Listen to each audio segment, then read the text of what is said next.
Anthony, welcome. How you doing? I am good, Tom. How are you? Good. Good to hear you. Good to see you.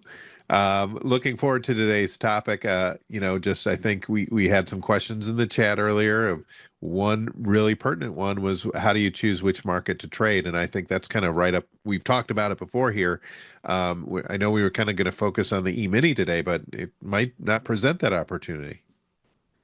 Yeah, right now, I think the focus of the market is the divergent tape. I've been writing about it every single day. I think that this is the most challenging environment for day traders because you have divergence. Now, what is divergence? Some people may not know.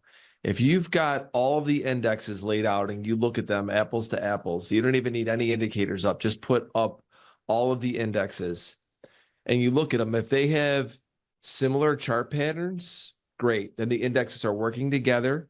And typically you get the cleanest moves because if all of them are up or down together and the chart pattern looks similar, those are when you get the best times to trade the indexes.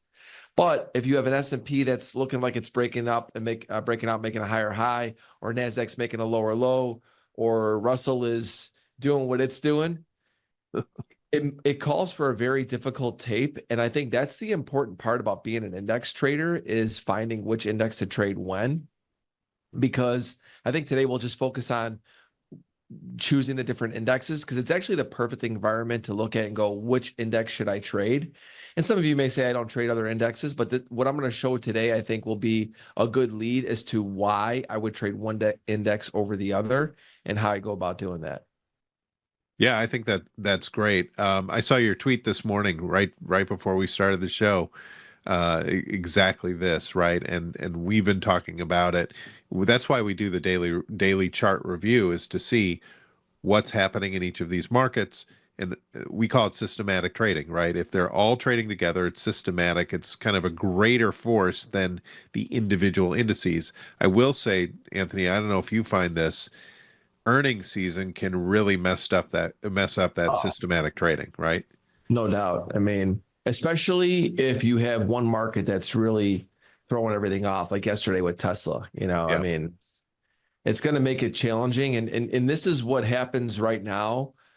I think when you're heading into, an election, you're heading into the fourth quarter, you're heading into a time where the Fed is cutting, but how much are they cutting? You have all of these different crosswinds along with earnings, which is going to cause a lot of confliction within the indexes.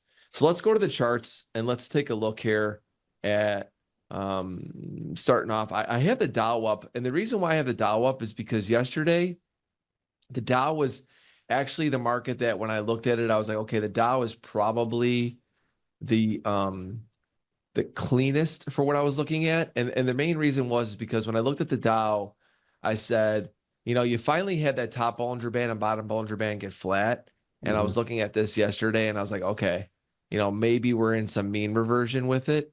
And when you pull the Dow out and you look at it, and the reason why I say mean reversion, if you haven't followed what I've been talking about for a while, is like it's basically when you have um, top and bottom Bollinger Bands get flat and you rotate below the 5-day moving average, which we had a couple of days ago. And then you see the follow through. And now we're just kind of like boxed in the 70 to 30% area.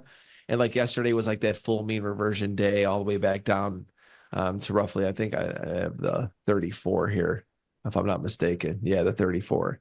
And so this was a tape yesterday that when I was looking at, I'm like, okay, I kind of want to be short this one and just because it's in a mean reversion tape. So when we look at the indexes, like right now, I look at the indexes and say, I want to start with the one that's been the leader, which has been the Dow to the upside.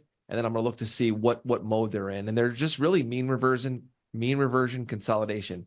And everybody look at this is a simplest way to do this. I like the 20 period 3 standard deviation Bollinger Bands. I like, 821.34 moving average. And just look at how flat this looks, Tom. Yeah. I'm not a big slope guy. I've written about this, but when they're all flat, it means the averages are flat. It means volatility is flat. There is nothing when nothing is sloping. It just means that there's no edge in trend. right? Right. And so we went from like edge and trend higher here to like now it's just flat. And I expect this to carry on for some period of time. And this just means to me when I first see this, it's a two-way tape. Don't expect this market to show you any sort of breakout, good looking trend type day or any sort of leadership. It's going to kind of just be no good. And Yeah. then, the next one you're going to look at is the Russell, which So real quick, Anthony, one thing we were noticing with the Dow is that while it was making all-time highs, it would still kind of decouple itself from the S&P, the Nasdaq. You'd see this big move at the beginning of the opening range down, and then it would recover and make a new high. And it just that recency bias is enough to say, well, okay, new all-time high, new all-time high. It's easy to discard what you just showed, which is the Bollinger Band's kind of flattening and then maybe coming in a little bit. You're breaking below these different levels, these, 70%, 50%, 34 period moving average.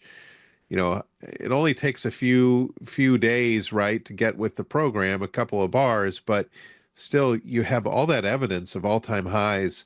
Oh, this market will turn around. It's been doing that every opening range when it makes a new all-time high, but it's, you got to fight that too, right? Here's the evidence that Anthony's providing, right? These flat markets, these failures to stay up, and now it's sideways. Like we're in a different regime now. totally. Environment's changed.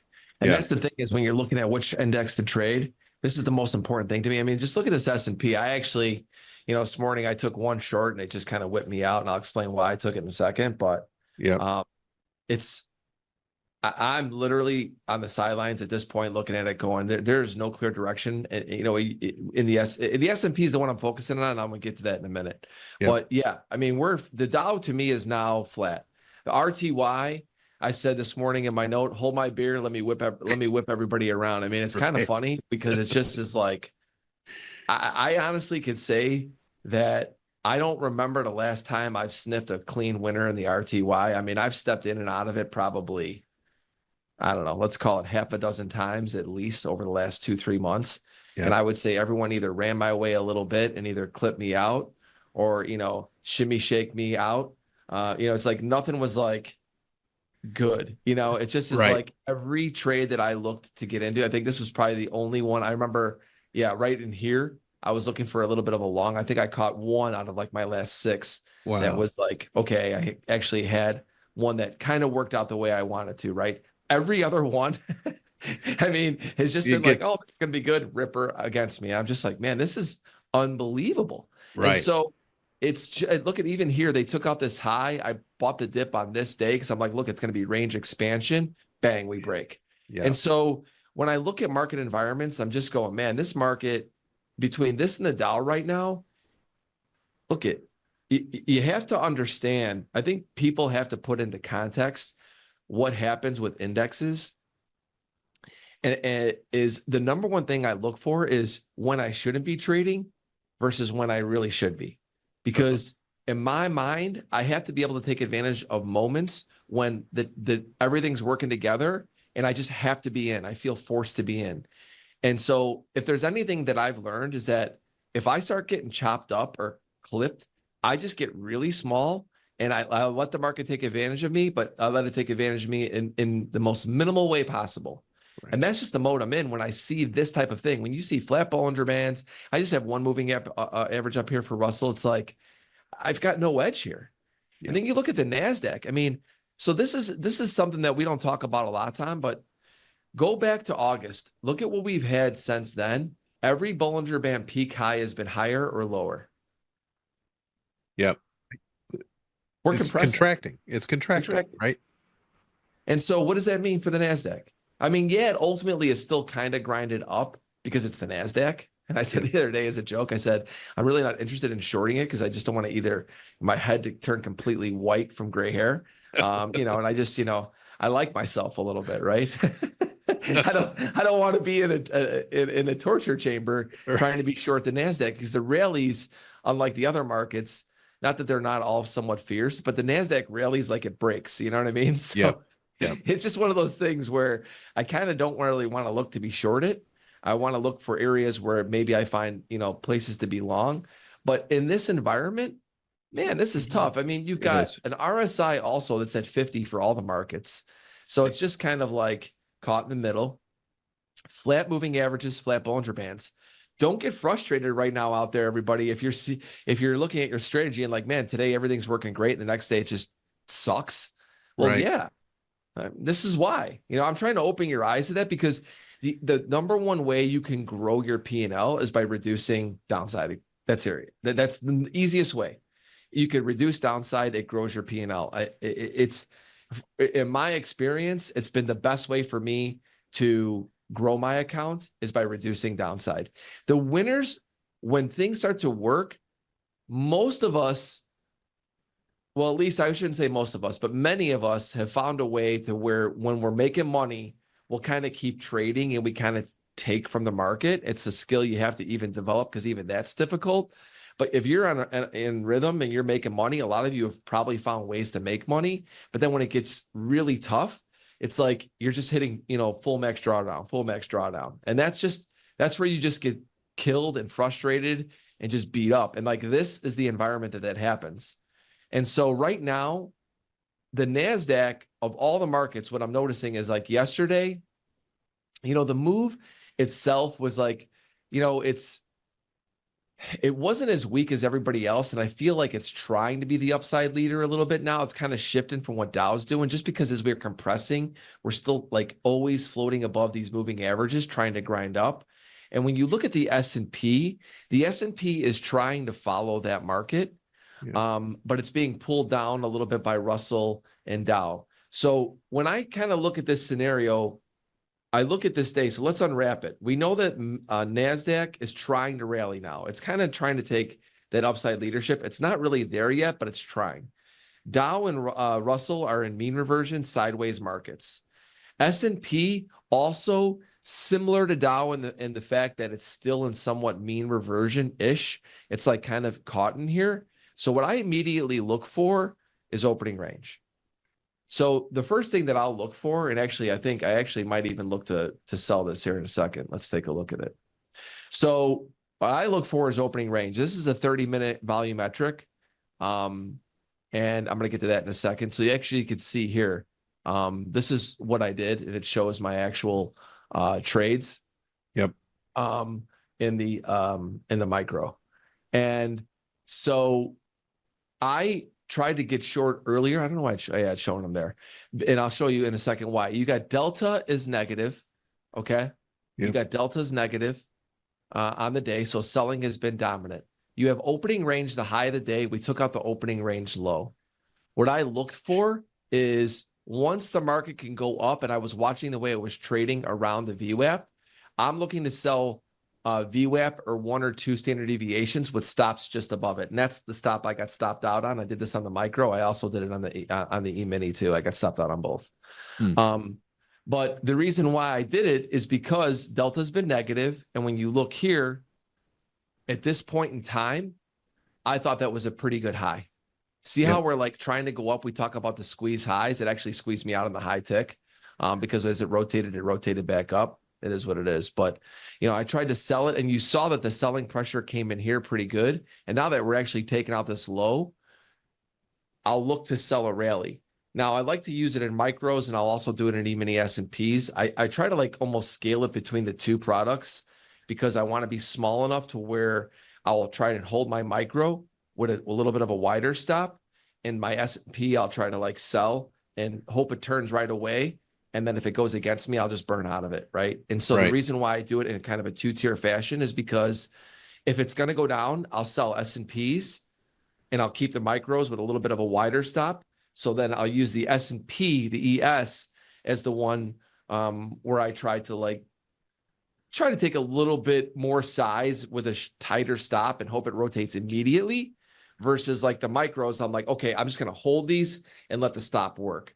I don't think enough people like kind of look at that kind of philosophy, but I do that a lot because I don't want to say I forget about the micros, but I'm kind of like, look, if they're going to break 30, 40, 50 points, I'll sell a few and I'll just kind of let them go and I'll try to work my S&P trades. Right. And so the reason why I like to look at opening range in this scenario is because opening range, and I'm using a 3-minute, gives me the guide is like, what's the delta doing and where are we versus opening range? So when we look at S&P, you've got opening range high.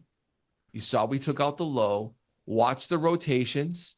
I keep seeing selling come in just above VWAP. So I've been trying to sell like right around it or above it and just give myself a stop just above second standard deviation. And like I said, unfortunately, it kind of keeps happening. I only did it once, but I'm trying to kind of time this perfectly. When you look at it here, so this is a scenario. Let's go to the micros.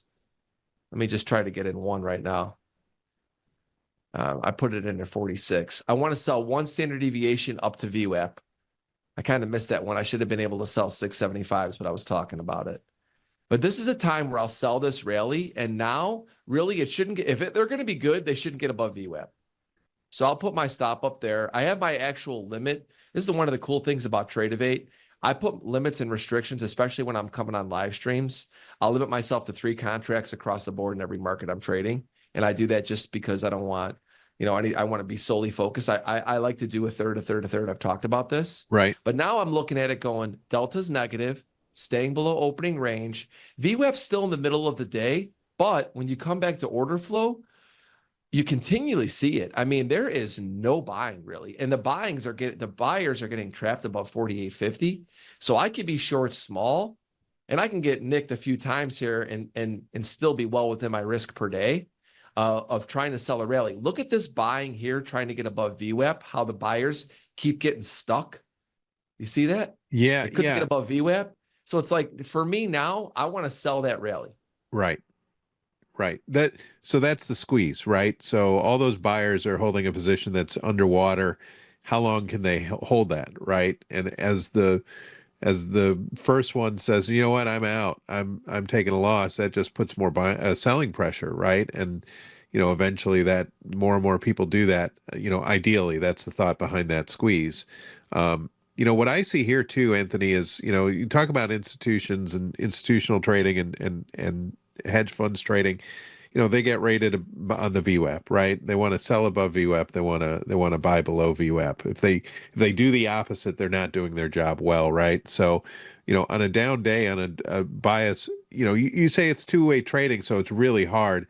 But on a down day, you would expect more selling above VWAP. If on a bullish day, you would expect more buying below VWAP, and that might help your case with the direction. But on a two-way tape, it's so tough to say, there's more, even though the cumulative delta might be negative at the time, it could also be profit taking, right? If sellers are coming in at the top, okay, we're going to sell at the top of the range, and that's going to push cumulative delta down, but that just might be profit taking too, instead of, entering orders. So very tough to do on a day where VWAP just doesn't hold as support or resistance. Yeah, exactly. And that's why I didn't do anything early because I'm like, okay, do I want to sell the retest? I watched the retest that blew through it. I mean, either way, if I sold a pop anywhere in here, I was going to get stopped out on it because even if I sold it here, I would have put a stop above 2 or 3 standard deviation. Bang, they would have got me. I sold it here. They stopped me once. Right. So now here, I look at it, go my sell zone because Delta continues to grow to the sell side. I know they're sellers of rallies. And when I go to my order flow Delta, they keep every time the market tries to buy at 8/4, 8/2, I expect sellers here. Yeah. Now, so I expect sellers up around here, and my stop is tight. I mean, I go back to it. I'm not going to get super aggressive on a tape like this, but if I'm going to sell something today, I'm going to sell a rally. I'm not going to sell a break. You Yeah. cannot sell into a break in this market.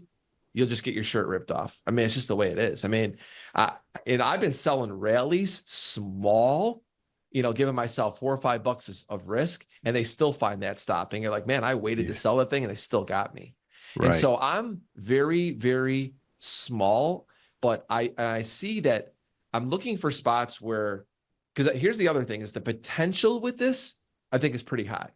Because if we start to stay below here, if we take out the overnight low, man, I kind of think we go all the way back down to yesterday's low. And the reason why I say that is because anytime you're in a range bound type market and you got all these moving averages here, this thing is a whip.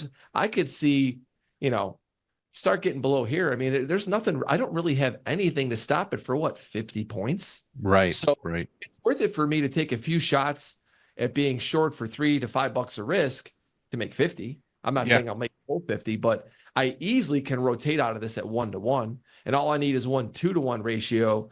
And, I get my money back for the other loss. I trim it off.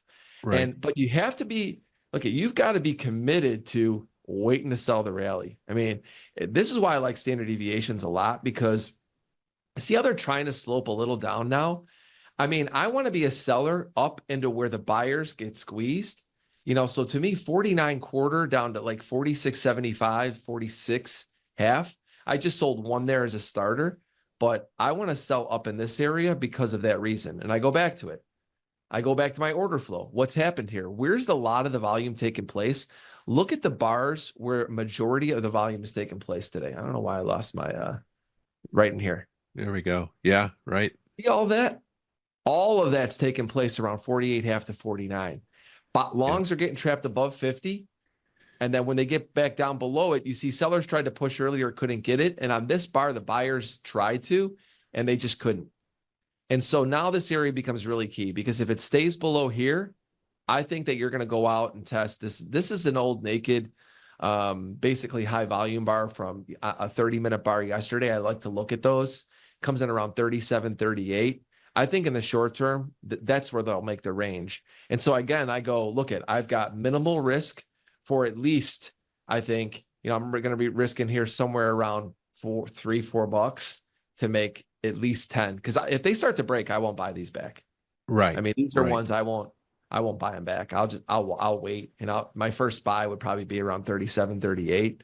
And then if it got below there, I would just watch to see what it did with yesterday's low, and I'd use a scaled stop strategy. But you just got to be really patient in this. And I continue to write and talk about it. Small and smart, sell rallies or buy breaks, whichever one you kind of decide to do. You cannot buy into momentum. You cannot sell into momentum. Right. And I've made that very clear in the way this tape looks. And so I picked the S&P today. Let's go back to where we started. The reason is because the S&P right now, it's been going with the Dow. It hasn't gotten as weak as it. But if the NASDAQ starts to falter, which we saw a little bit earlier, the NASDAQ, which it's kind of still really not doing much. It's all within opening range today. At the opening 30 minutes, it's really done nothing, the NASDAQ. Right. If you really think about it, it's total inside day. I like to go with the S&P because it has it's the easiest way for me to manage risk. You got Russell and Dow weak. You got NASDAQ that's trying to lead higher, but if it falters, the S&P downside is decent. Yeah. I mean, it is what it is. I mean, I don't love being short lately. I really don't.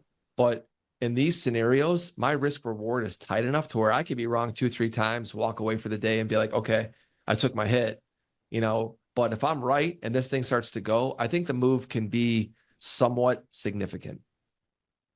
Oh, I completely agree. Everything you said, Anthony.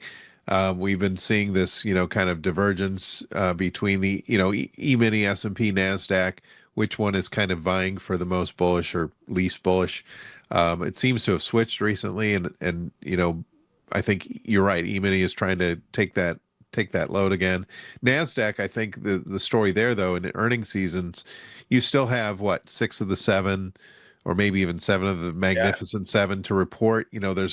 There's upside there, right? Whereas the E-mini S&P 500 companies, yeah, they'll get a lift too, but not as much as the NASDAQ does. But you're right, more volatility in the NASDAQ.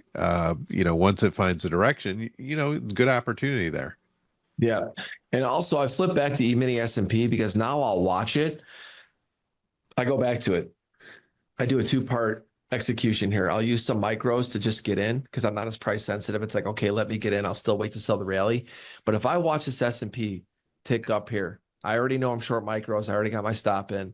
It comes up in here and I see that it can't get back in opening range. It can't get back above the VWAP. I see Delta continue to grow.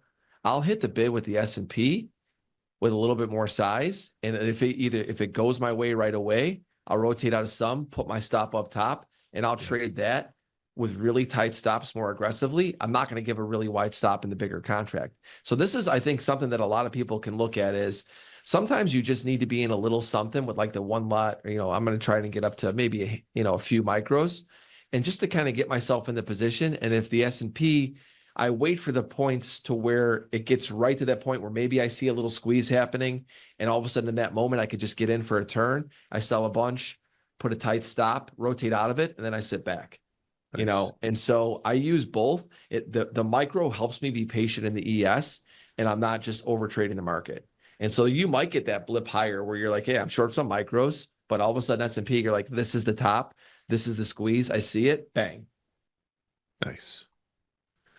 Anthony, we've run up against time. Is there anything else we want to talk about before we close? No, that's it. Today, just make sure I mean, obviously, we try to talk about trading other indexes, but I just wanted to give you guys a visual and understanding of how I approach using the other indexes.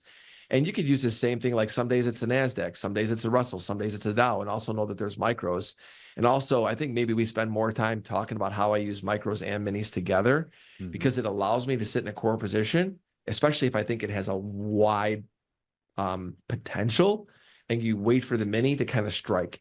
Yeah. And I think it allows you mentally to feel like you're at least in with a small position. And then when the market gets to a critical point, you could then use a little bit more size. Awesome. Anthony, thanks so much. This goes way too fast. Where can people find you? At Anthony Crudele on X and anthonycrudele.com.